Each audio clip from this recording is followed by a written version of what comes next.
पावसाळ्यात फिरायला जायचं म्हणजे मेकअप तर परफेक्ट हवाच. कारण पाण्यासोबत सगळा मेकअप चेहऱ्यावर पसरत गेला तर उगाच चार चौघात आपली पंचायत व्हायला नको. त्यामुळे पावसाळ्यात फिरायला जाताना तुम्ही स्पेशल मॉन्सून मेकअप करायलाच हवा. जेणेकरून पावसात कितीही भिजलं तरी मेकअप चेहऱ्यावर पसरणार नाही आणि चेहरा कायम फ्रेश दिसेल.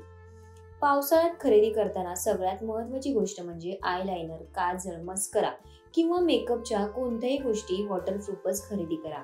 पावसाळ्यात मेकअप करायचा असेल तर सर्वात आधी तुम्ही चेहऱ्यावर बर्फ लावा. चेहऱ्यावर बर्फ लावल्यामुळे मेकअप सेट होण्यासाठी मदत होते. त्यामुळे चेहऱ्याला मेकअप करण्यापूर्वी बर्फ लावणं महत्त्वाचं आहे.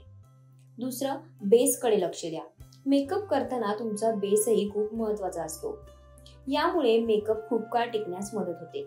तेलकट फाउंडेशन, हेवी मॉइश्चरायझर आणि क्रीम युक्त फाउंडेशन तुमचा चेहरा खराब करू शकतात. त्यामुळे मेकअप करताना पावडर युक्त फाउंडेशनचाच वापर करा. पावसाळ्यात नॉर्मल आयशॅडो किंवा आयलाइनरचा वापर करू नका. यामुळे तुमचा चेहरा खराब होऊ शकतो.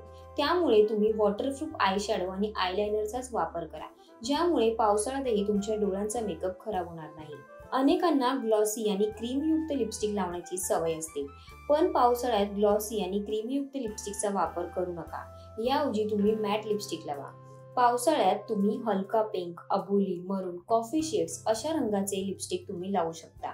त्यामुळे तुमचा चेहराही खूप डार्क मेकअप सारखा आणि खराब देखील दिसणार नाही. पावसाळ्याच्या दिवसात मात्र जास्त हेवी मेकअप करणं शक्यतो टाळा. तसेच तुमच्या त्वचेचीही या पावसाळ्याच्या ऋतूमध्ये विशेष काळजी घेणं गरजेचे आहे. तुमचे हात नेहमी स्वच्छ धुवा. चेहराही क्लिंजरने नीट स्वच्छ करा. पावसाळ्यात आपल्याला जास्त घाम देखील येतो. त्यामुळे त्वचेला संसर्ग होण्याचीही शक्यता असते. त्यामुळे शक्यतो पावसाळ्यात हेवी मेकअप करू नका.